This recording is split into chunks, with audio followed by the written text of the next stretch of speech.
Sunday night, 11:40. You are sitting on the floor of your one-bedroom apartment in Columbus, Ohio, back against the wall, phone in your hand.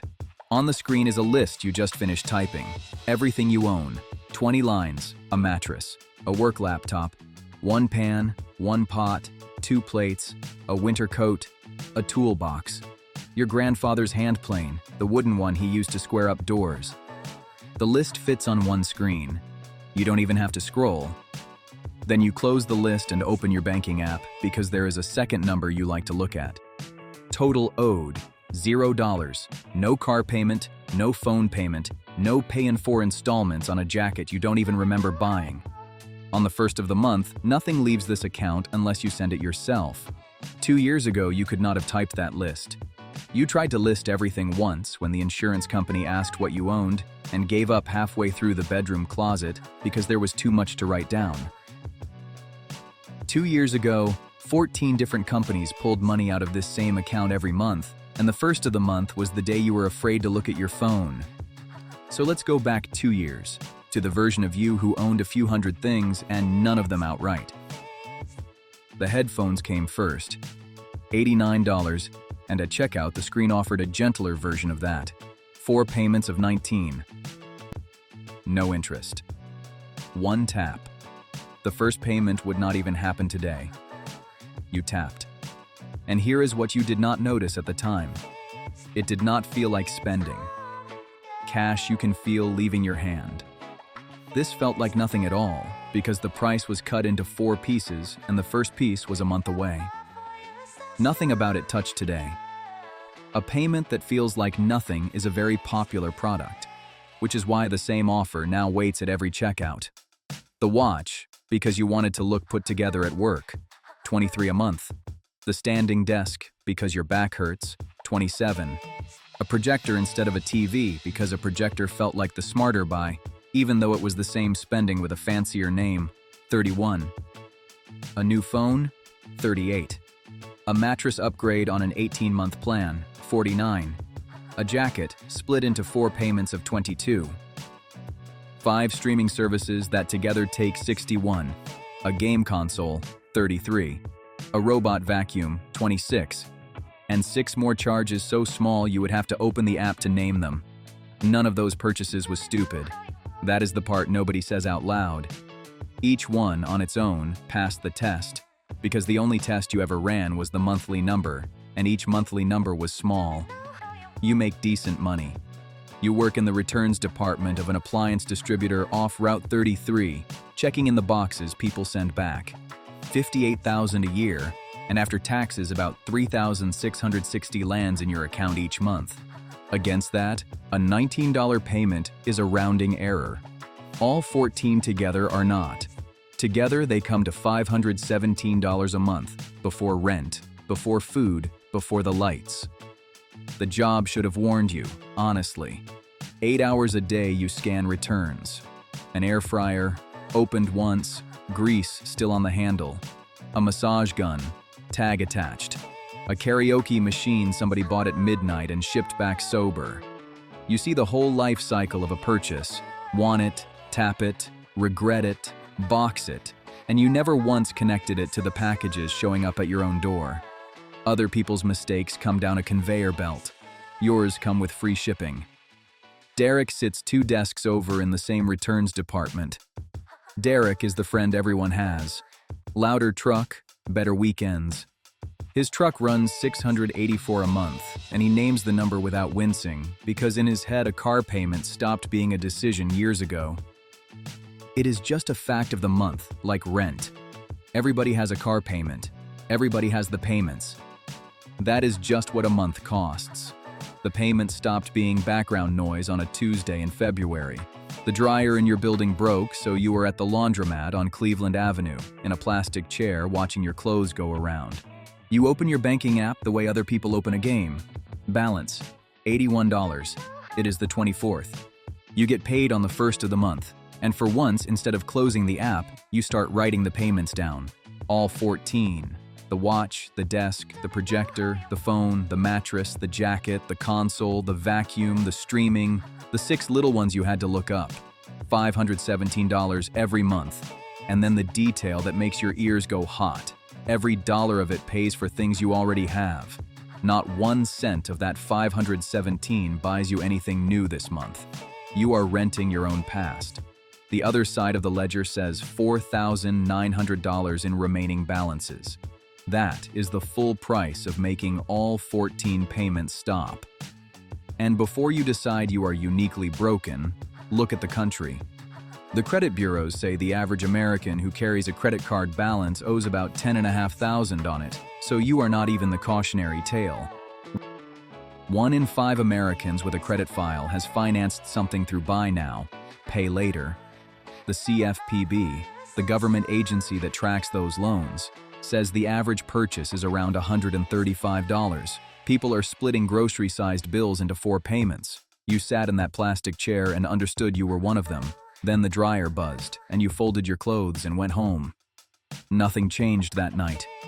You did not storm home and cancel everything. You just started noticing. For a month you noticed. Then in March, your car made the decision for you. 15 years old, a Mazda you bought used, and the transmission started slipping on the ramp onto Route 315. The shop quoted $2,800 to rebuild it.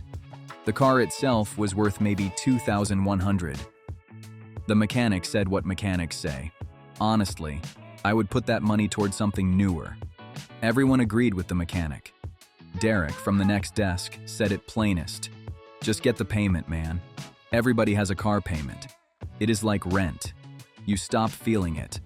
So on a Saturday, you are at a dealership on Morse Road, and the car is fine, a gray sedan, 3 years old, $22,900. And then you are in the finance office, which is a small room with a printer and a man who is very good at one specific thing, keeping your eyes on the monthly number. $413 a month, he says. 72 months. 9% interest. You can afford $413. He knows you can afford $413. That number was built to be affordable, because affordable is what makes people sign. You ask the finance man to write down the total instead, not the monthly. The total with interest over all 72 months. He does, without any drama, because it is a normal question with a normal answer. $29,700 and change for a $22,900 car. And you add the part he does not write. 72 months is 6 years. The phone in your pocket will be 3 phones ago before this car is yours. And the 14 payments you already have do not pause while you pay it. The pen is in your hand. This would be the first real loan of your life. The installments never felt like loans. That was their whole trick. But this one has a contract and an interest rate. And some part of you finally asks the only question that matters. If you had $30,000 in cash on this desk, would you hand it over for this car? No. Not close. And if the answer is no in cash, the answer was always no. The monthly payment did not change the price. It changed how much of the price you could feel. You put the pen down. You thank the finance man. You walk out past the balloons. Nobody chases you. He has seen walkouts before. In the parking lot, your dying Mazda starts on the second try, and you laugh, alone, like an idiot, because you just caught the trick, and you cannot uncatch it. Behavioral economists have a name for what happened in that office. The pain of paying. Handing over cash hurts, a little, every time, and that small hurt is useful. It is a break. Installments exist to remove the break, because a buyer who feels nothing buys more. A monthly payment is a price with the pain taken out, and painless is exactly how you ended up with 14 of them. Once you see it in a finance office, you see it at every checkout. The 4 easy payments are not a favor. They are anesthesia, and while you are numb, somebody is taking something out of you. Walking out came with its own bill, so nobody mistakes this for a fairy tale. You sold the dying Mazda to a rebuilder for $700, cash. You bought a used bike for $140 at a garage sale in Clintonville and a bus pass. Columbus is not built for people without cars, and some mornings on the number 2 bus in January, with your knees against a stranger's grocery bags, you questioned the whole project. That is the honest version. But the bus pass stayed in your coat pocket, insurance and gas stopped taking $310 a month, and you never once missed the payment you did not sign for. Experian, the credit bureau, counted the average new car payment in America this year at $770 a month, and nearly a third of those loans now run longer than 6 years. Derek is not reckless. Derek is normal. That is the scary part. And then the walkout followed you home. Because if you could say no to one number in a finance office, you could say no to the 14 numbers already living in your phone. Every yes you had already tapped was still charging you month after month on autopilot. And fixing it did not need an app or a guru. It needed subtraction, not a better system for managing the payments. Fewer payments. The projector went first. You posted it, met a stranger on a Sunday morning in the parking lot of a Kroger, the grocery store up the road, and he handed you $260 in 20s. The bills went into a yellow envelope that used to hold your lease, and that yellow envelope became the whole method. Every sale went into it. Every Friday, the yellow envelope emptied into whichever remaining balance was smallest first, because every account you close frees up its monthly payment for the next one. The Pay in 4 apps give you no discount for quitting early, and there is no trick to it either. You pay the remainder, you close the account, you turn the auto pay off like a stove. The watch went for $180. The standing desk went to Derek himself from the next desk over for $75. And he carried it out saying, "You're insane. This was $300 new." He was right. It was $300 new. A year old, it was a $75 desk. And that gap is what you had been financing this whole time. The fastest shrinking part of every price. The console went for $210. The vacuum, $95. Smaller things went for 1s and 5s to strangers who haggled like it was sport, and every bill still went into the yellow envelope.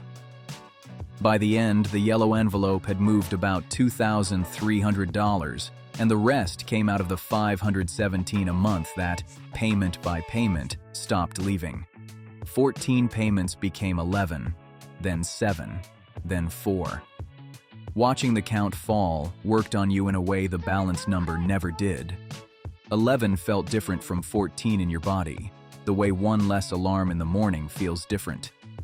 7 months after the Kroger parking lot, the mattress balance hit 0 last, and the app showed the number from the beginning of this story. Total owed, nothing. How many payments leave your account every month without asking you first? Count them tonight and drop the number in the comments. One thing never got priced. Your grandfather's hand plane, the wooden one, the one he squared up doors with for 40 years. On the resale apps, it would fetch maybe $15. It stayed, and it stays. Because owning less was never the religion some people make it. The point was never an empty room. The point is that everything in the room can say why it is there. The hand plane has the best answer in the apartment, because it holds 40 years of your grandfather's work. The projector's answer was a checkout screen and a monthly payment. Now, the part these stories usually skip because it is inconvenient. Selling a projector does not touch your biggest bill. Rent is still $1,180, still very close to a third of everything you make, and no amount of decluttering moves it. Half of American renters now pay more than 30% of their income for housing. Harvard's housing researchers have tracked that line for years, and it keeps climbing, and none of those renters got there by owning too many gadgets. The sell-off never fixed your rent. What it fixed was everything you had stacked on top of the rent. There is the bill you cannot escape, and there are the 14 bills you built around it with your own thumb. Only one of those is in your hands. So fix the one that is. People's reactions surprised you more than the math did. A guy from work helped Derek carry that desk down the stairs, looked around the half-empty apartment, and went quiet, the way people go quiet in a house where something bad has happened. To him, it looked like failure, and that is the optical illusion of the whole thing. Loaded with 14 payments, you looked successful, because spending is the only part of money that strangers can see. Free of them, you look broke. But looking broke is a costume, and being broke is a number, and for once in your adult life, The number is on your side. Derek's truck tells everyone in the parking lot what he spends. It cannot tell them what he keeps. Life with 20 things is smaller, and it would be dishonest to sell it as paradise. You cook in one pot. Your evenings got longer because the projector used to fill them and the library card does not fill them the same way, and some of those long evenings are simply long. But the 24th of the month stopped being frightening. The balance does not fall to $81 anymore. It holds. And the first of the month, the day that used to pull $517 out of your account before breakfast, is now a day when nothing happens. Last month, your boots finally died, and the checkout screen made its usual offer, 4 payments of $24. You paid $96 once, the whole price on one line. It stung for a second, and the sting is the point, because feeling the full price is exactly what you spent 2 years buying back. If you keep 3 things from these 2 years, keep these. First, multiply it out before you sign. Take the monthly number, multiply it by every month they want, and say the total out loud in cash. Decide on the total, never on the monthly. The monthly was engineered to win that decision for them. Second, sell one thing this week that still has a payment attached. What it sells for barely matters. The count falling from 14 to 13 matters because it is proof the door swings both ways, and proof changes what you do next.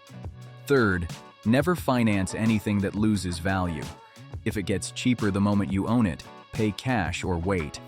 A loan only makes sense against something that can grow while you pay it off, and a jacket cannot. Sunday night, 11:40. The list on your phone still fits on one screen, 20 lines, the hand plane at the bottom. You read it once more, lay the phone screen down on the floorboards, and go to bed. In the morning, it is the first of the month. Nothing happens. That was the whole point. Nothing happens.